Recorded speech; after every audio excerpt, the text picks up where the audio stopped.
Good morning student, कैसे हैं आप लोग? होप सो अच्छे होंगे और आपने यूनिबी एकेडमी के चैनल को सब्सक्राइब कर लिया होगा। और मैं आपसे ये कहती हूँ कि अच्छे से पढ़िए, जो नहीं आया उसको कमेंट बॉक्स में लिख के मुझे बताइए। देखिए, हम लोगों ने जो हमारा टॉपिक चल रहा था वो परमाणु मॉडल चल रहा था। परमाणु मॉडल में मैं आपको थॉमसन का मॉडल, जिसे हम किस नाम से जानते हैं, तरबूज मॉडल के नाम से, या फिर प्लम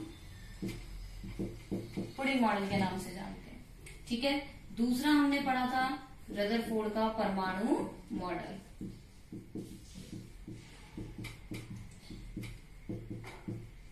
रदरफोर्ड का परमाणु मॉडल, इसका दूसरा नाम क्या था? इसे हम रदरफोर्ड का नाभिकीय मॉडल भी कहते हैं। ठीक है। इस सिद्धांत में क्या था, मैं फटाफट आपको जल्दी से समझा देती हूँ कि इसमें परमाणु को हमने एक धनावेशित गोला माना था, जिसमें इलेक्ट्रॉन इस तरीके से बताए थे जैसे कि तरबूज में बीज होते हैं। क्लियर है? लेकिन इस सिद्धांत की कमी थी और इस सिद्धांत की कमी को दूर करने के लिए 1911 में रदरफोर्ड ने एक परमाणु मॉडल दिया था, जिसे रदरफोर्ड का परमाणु मॉडल कहते हैं। इसने क्या कहा कि इसने अपने प्रयोग में सोने की पतली पन्नी ली, उस पर किसकी बौछार कराई? अल्फा कणों की बौछार कराई, और पीछे की तरफ क्या लगा दिया? जिंक सल्फाइड का एक पर्दा लगा दिया। तो जैसे ही अल्फा कण इससे टकराते हैं तो पीछे की तरफ क्या देते हैं? चमक देते हैं। तो ये चमक क्यों आई, इसका मैं आपको लास्ट एंड कंक्लूजन पे बता देती हूँ, क्योंकि हमें आगे नेक्स्ट मॉडल भी पढ़ना है, जो कि आपको पता है कि सबसे मोस्ट और इम्पोर्टेंट भी है। इसने ये बताया कि जो परमाणु होता है उसका अधिकांश भाग कैसा होता है? खोखला। इसलिए ज्यादातर अल्फा कण क्या होते हैं? सीधे निकल जाते हैं। लेकिन कुछ अल्फा कण क्या होते हैं? अपने मार्ग से विचलित हो जाते हैं। क्यों? क्योंकि इसने कहा कि परमाणु का संपूर्ण द्रव्यमान कहाँ पर केंद्रित होता है? परमाणु के नाभिक में। और नाभिक कैसी बताई थी भाई मैंने? पॉजिटिव। क्यों? क्योंकि ये न्यूट्रॉन और प्रोटॉन से मिलकर बनी होती है, इसलिए। और आपको पता है कि प्रोटॉन पॉजिटिव होता है और न्यूट्रॉन पर 0 चार्ज होता है, इसलिए धनावेशित। अब हमने ये कहा था कि 20,000 में से एक कण वापस क्यों आ गया? क्योंकि अल्फा भी पॉजिटिव, ये भी पॉजिटिव। तो जब समान चार्ज एक दूसरे को क्या करते हैं, आपको पता है, प्रतिकर्षित करते हैं, जबकि असमान चार्ज एक दूसरे को आकर्षित करते हैं, इसलिए यहाँ ऐसा होता है। लेकिन इस सिद्धांत में कमी थी और इस सिद्धांत की कमी को दूर करने के लिए एक तीसरा मॉडल दिया गया था, जिसे हम बोर के मॉडल के नाम से जानते हैं। तीसरा वेरी मोस्ट इम्पोर्टेंट मॉडल है, जिसे हम बोर मॉडल के नाम से जानते हैं। देखिए, 1913 में क्या किया गया कि जो रदरफोर्ड था, रदरफोर्ड के मॉडल की कमियों को दूर करने के लिए बोर ने एक सिद्धांत दिया। बोर ने एक मॉडल दिया, जिसे बोर मॉडल के नाम से जाना जाता है। देखिए, इस बोर मॉडल में क्या है कि जो मॉडल होता है वह क्वांटम सिद्धांत पर आधारित है। अब आप लोग पूछेंगे कि क्वांटम सिद्धांत क्या है, तो मैं आपको बता देती हूँ कि ये वैसे तो फिजिक्स में पढ़ेंगे अपन, लेकिन मैं आपको अभी थोड़ा सा यहाँ बता देती हूँ कि क्वांटम सिद्धांत के बारे में क्या होगा। जैसे यहाँ पर एक मेटल या धातु की सरफेस है, इस पर जो प्रकाश डाला जाता है वो कैसा होता है? छोटे छोटे बंडल या फिर फोटोन के रूप में होता है। ठीक है। तो इसको हम क्वांटा के नाम से जानते हैं। तो ये सिद्धांत किस पर आधारित है? क्वांटम सिद्धांत पर आधारित है। इस सिद्धांत में कुछ पोस्टुलेट्स दिए गए, यानी कि कुछ अवधारणाएं दी गई थी। वो अवधारणाएं क्या हैं, मैं आपको यहाँ पर बहुत इजीली, बहुत क्लियरिटी से आपको बताती हूँ। ठीक है। अगर किसी को प्रॉब्लम आए तो प्लीज कमेंट बॉक्स में लिखिएगा क्या प्रॉब्लम आ रही है। तो देखिए, जो हमारा बोर का मॉडल है, मैं आपको बता चुकी हूँ, रदरफोर्ड की कमियों को दूर करने के लिए दिया गया था। अगर रदरफोर्ड का सिद्धांत अपने आप में पूरा होता तो शायद हमें आज इसकी जरूरत नहीं पड़ती। तो इसकी कुछ अवधारणाएं दी गई थी। वो अवधारणाएं क्या हैं, मैं आपको बता देती हूँ। पहली अवधारणा ये है, इसमें ये बताया गया कि इलेक्ट्रॉन जो होता है वो नाभिक के चारों तरफ एक निश्चित वृत्ताकार कक्षाओं में चक्कर लगाता है। जैसे ये हो गया नाभिक, ठीक है, और इलेक्ट्रॉन चारों तरफ इसके घूमेगा। तो जब इलेक्ट्रॉन नाभिक के चारों तरफ वृत्ताकार कक्षाओं में चक्कर लगाता है, ये हो गया नाभिक, और ये इलेक्ट्रॉन हो गए, और ये वृत्ताकार कक्षाएं हो गई। जब इलेक्ट्रॉन इन वृत्ताकार कक्षाओं में चक्कर लगाता है तो इन वृत्ताकार कक्षाओं को कक्ष, ऊर्जा स्तर या कोश के नाम से जाना जाता है। पहला पॉइंट क्या कहता है कि हमने कहा कि जब इलेक्ट्रॉन नाभिक के चारों तरफ इन वृत्ताकार कक्षाओं में चक्कर लगाता है तो इन वृत्ताकार कक्षाओं को किस नाम से जानते हैं, ऊर्जा या स्तर। देखिए ये नाभिक है और ये आपके क्या हो गए, कक्ष। तो यहां से यहां तक क्या होगी, नाभिक से लेके कक्ष तक की दूरी होगी, यहां से लेके यहां तक की भी दूरी होगी और यहां से लेके यहां तक की भी दूरी होगी। इस कक्ष की नाभिक से दूरी के आधार पर इन्हें के, एल, एम, एन या 1, 2, 3, 4 कक्षों के नाम भी दिए जाते हैं। जैसे हम कहें कि ये हमारी के कक्ष है, ये एल है, ये एम है। या 10th में पढ़ चुके हैं के एल एम के बारे में। के में 2 इलेक्ट्रॉन होते हैं, फिर 8, फिर 18, फिर 32। ये सीक्वेंस आप पढ़ चुके हैं और नहीं तो मैं इसको आगे बहुत अच्छे से पढ़ाने वाली हूँ। ठीक है, आपने कभी नाम सुना है कि 1.5 कक्षक में जा रहा है इलेक्ट्रॉन? नहीं सुना, अजीब लगता है ना 1.5 कक्षक सुनना। तो इसलिए इनको बोला जाता है पहली कक्षा, दूसरी कक्षा, तीसरी कक्षा या फिर चौथी कक्षा। कभी आपने सुना है आपको कहा गया हो कि आप 2.5 कक्षा में पढ़ रहे हो, है या 2.5 क्लास में पढ़ रहे हो? नहीं कहा जाता ना, आपसे क्या कहा जाता है, या तो आप फर्स्ट में है या सेकंड में है या थर्ड में है या फिर कौन से स्टैंडर्ड में है।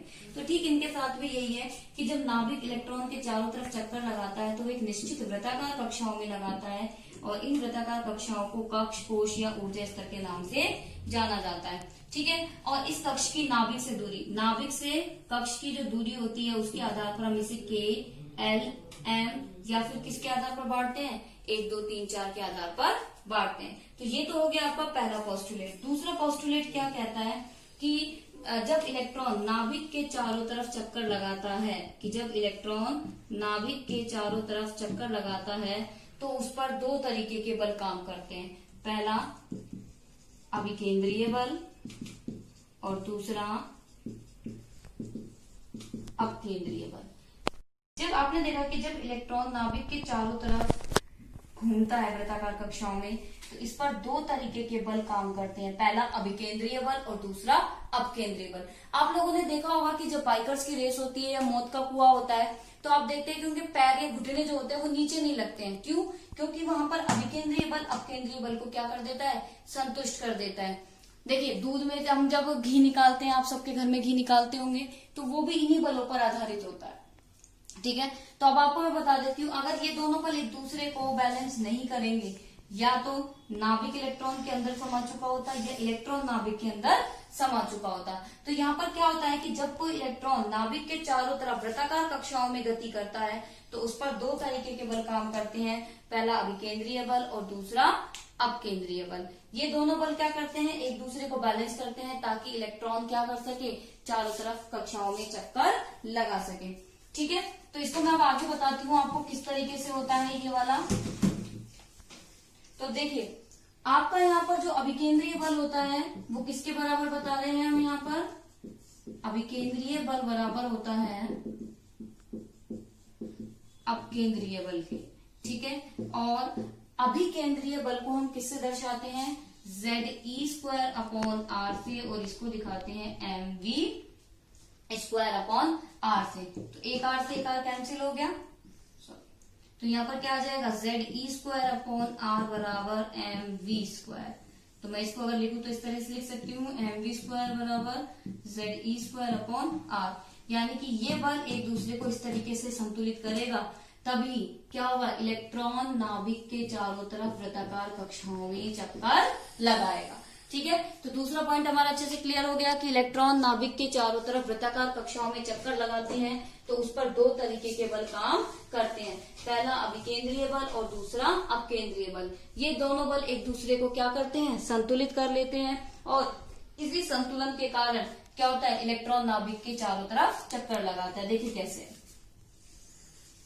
ये बल इस तरीके से काम करता है, एक बल ऊपर की तरफ और एक बल नीचे की तरफ। जब एक बल और दूसरा बल एक दूसरे के अपोजिट होते हैं तब ये क्या करते हैं, एक दूसरे को संतुलित करते हैं। तो आप देखेंगे जो ऊपर की तरफ बल लगता है उसे हम अपकेंद्रीय बल कहते हैं, और जो नीचे की तरफ लगेगा उसे हम अभिकेंद्रीय बल कहते हैं। और यहाँ से विभिन्न कोणों पर इलेक्ट्रॉन क्या करते रहते हैं, कंटिन्यू मूवमेंट या गति करते रहते हैं। ठीक है, सेकंड पोस्टुलेट क्लियर है भाई।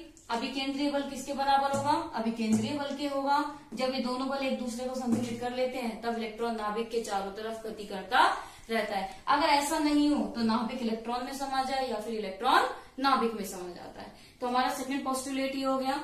अब हमारा थर्ड इसका अवधारणा क्या कहती है, अच्छे से सुनिएगा।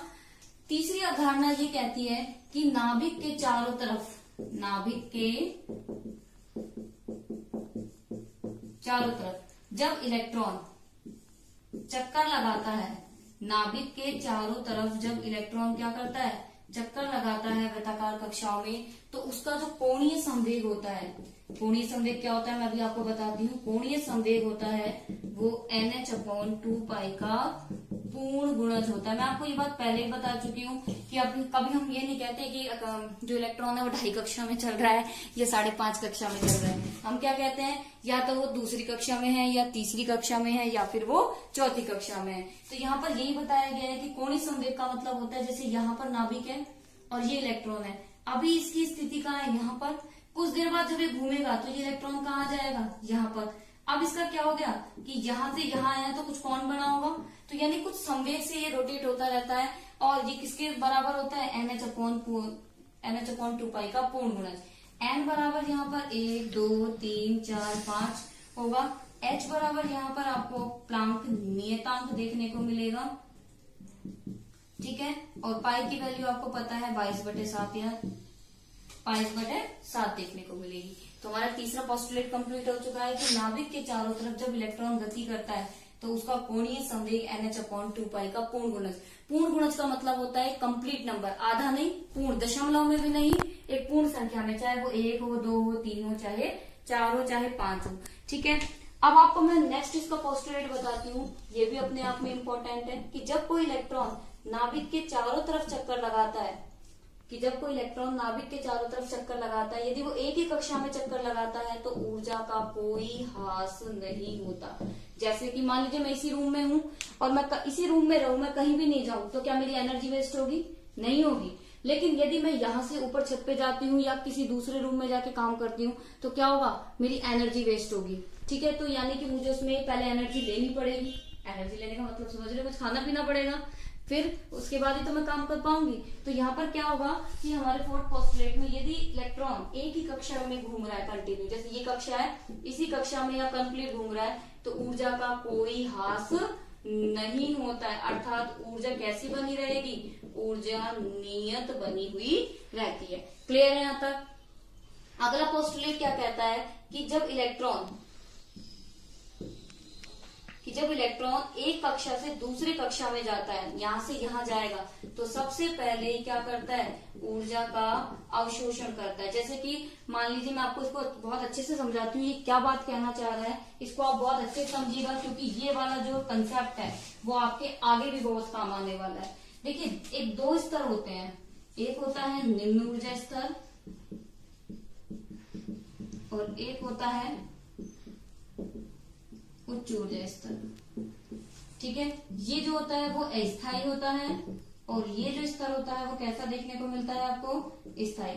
तो जब कोई इलेक्ट्रॉन अपनी निम्न ऊर्जा अवस्था में होता है, जैसे कि यहाँ है, तो वो कैसा होता है, स्थायी। लेकिन जैसे उसको ऊर्जा दी जाती है वो उस ऊर्जा को पाकर कहाँ चले जाता है, उच्च ऊर्जा अवस्था में। जैसे अब आपके 90% बन जाए तो हम आपको थोड़ा सा क्या कहते हैं, अरे बेटा तूने तो बहुत अच्छा परफॉर्म किया, और आप क्या हो जाते हो, चने के झाड़ पे चढ़ जाते हो, है ना। लेकिन आपको चढ़ाना भी हमें आता है तो उतारना भी हमें ही आता है। तो क्या होता है कि ये ज्यादा देर इलेक्ट्रॉन यहाँ रुक नहीं पाता, यानी कि जो इलेक्ट्रॉन यहाँ मूवमेंट कर रहा है एक कक्षा से दूसरी कक्षा में, वो ज्यादा देर नहीं करता, वापस कहाँ आता है, नीचे की तरफ आता है। और जब नीचे की तरफ आता है तो अपनी ऊर्जा का क्या करके आता है, उत्सर्जन। उत्सर्जन का मतलब होता है निकाल देना, बाहर निकाल देना, ऊर्जा का उत्सर्जन कर देता है, ठीक है। तो यहाँ पर जब हमने इसको ऊर्जा दी तब तो थी E1, और जब वो ऊर्जा का उत्सर्जन करके आएगा तो वो ऊर्जा क्या कहलाएगी, E2। अर्थात टोटल एनर्जी यहाँ क्या हो जाएगी, E2 माइनस E1। ये डेल्टा इसलिए लगाया क्योंकि हम टोटल की बात कर रहे हैं, यहाँ टोटल के लिए। जैसे अगर हम टोटल वेग की बात करेंगे तो V2 माइनस V1 होता है। तो हमने हमारा जो लास्ट पोस्टुलेट था हम लास्ट पोस्टुलेट की बात कर रहे थे कि हमारा फिफ्थ पोस्टुलेट ये कहता है कि जब इलेक्ट्रॉन एक कक्षा से दूसरे कक्षा में जाता है तो पहले क्या करता है, ऊर्जा का अवशोषण। देखो इसको मैं बिल्कुल इजी वे में समझाती हूँ।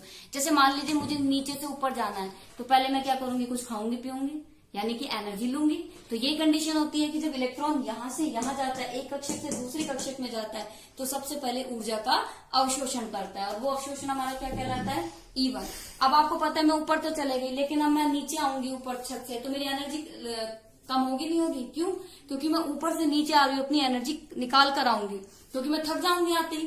तो जब इलेक्ट्रॉन भी क्या होता है कि ऊपर से नीचे आता है तो क्या करता है, अपनी ऊर्जा का उत्सर्जन कर देता है, ठीक है। और ऊर्जा का उत्सर्जन करता है तो जो टोटल एनर्जी होती है वो आपकी E2 माइनस E1, क्योंकि E2 इस समय ज्यादा है और E1 कम है, क्योंकि अभी हम जो ऊर्जा निकाल कर आ रहे हैं वो बहुत ज्यादा ऊर्जा होती है कंपैरिजन टू ली गई ऊर्जा के। तो ये आपके कुछ 5 पोस्टुलेट्स थे कि सबसे पहले हमने कहा था कि इलेक्ट्रॉन नाभिक के चारों तरफ वृत्ताकार कक्षाओं में चक्कर लगाता है। इन वृत्ताकार कक्षाओं को हम कक्ष, कोश या ऊर्जा स्तर के नाम से जानते हैं। दूसरा हमने पोस्टुलेट कहा था कि जब इलेक्ट्रॉन नाभिक के चारों तरफ चक्कर लगाता है तो उस पर 2 तरीके के बल काम करते हैं। ये दोनों बल एक दूसरे को संतुलित करते हैं, इसलिए इलेक्ट्रॉन नाभिक के चारों तरफ घूमता रहता है। ये मोस्ट इम्पोर्टेंट पॉइंट था। कोई आपसे पूछे इलेक्ट्रॉन नाभिक के चारों तरफ क्यों घूमता है, तो आप कहोगे क्योंकि दोनों बल एक दूसरे को संतुलित करते हैं। तीसरा कि जब कोई नाभिक के चारों तरफ इलेक्ट्रॉन घूमता है तो उसका कोणीय संवेग NH/2π का पूर्ण गुणज होता है, अर्थात जो इलेक्ट्रॉन घूमेंगे वो एक निश्चित कक्षाओं में घूमेंगे। चौथा हमने कहा यदि इलेक्ट्रॉन केवल एक ही कक्षा में घूमता है तो उसमें ऊर्जा का कोई ह्रास नहीं होता, लेकिन जब इलेक्ट्रॉन एक कक्षा से दूसरे कक्षा में जाता है तो सबसे पहले ऊर्जा का अवशोषण करता है। आपको मैंने बता दिया कि ज्यादा देर इलेक्ट्रॉन यहाँ नहीं रह सकता, क्यों? क्योंकि ये इसकी अस्थायी अवस्था होती है और हर कोई कहाँ रहना चाहता है, स्थायित्व में, ठीक है। तो जैसे वह नीचे आएगा तो अपनी ऊर्जा का उत्सर्जन कर देता है और उत्सर्जित की गई ऊष्मा क्या कहलाती है, E2, और कुल ऊर्जा निकालें तो वो आपकी E2 माइनस E1 होती है। अब देखिए इसका जो बचा हुआ टॉपिक है इलेक्ट्रॉन के वेग की गणना, ऊर्जा की गणना, वो हम नेक्स्ट वीडियो में पढ़ेंगे, क्योंकि वो सबसे इंपॉर्टेंट है। आपके उसके न्यूमेरिकल 100% आएंगे। तो प्लीज चैनल को लाइक कीजिए, यूनिक वे क्लासेस को सब्सक्राइब कीजिए। आप अपने साथ के स्टूडेंट्स को बताइए कि क्यों हम यूनिक वे अकेडमी पढ़ना चाहेंगे। आपको यहाँ बेहतरीन फैकल्टी अवेलेबल हो रही है, आपको यहाँ पर फ्री ऑफ कॉस्ट में यहाँ पढ़ाया जा रहा है। Thank you so much.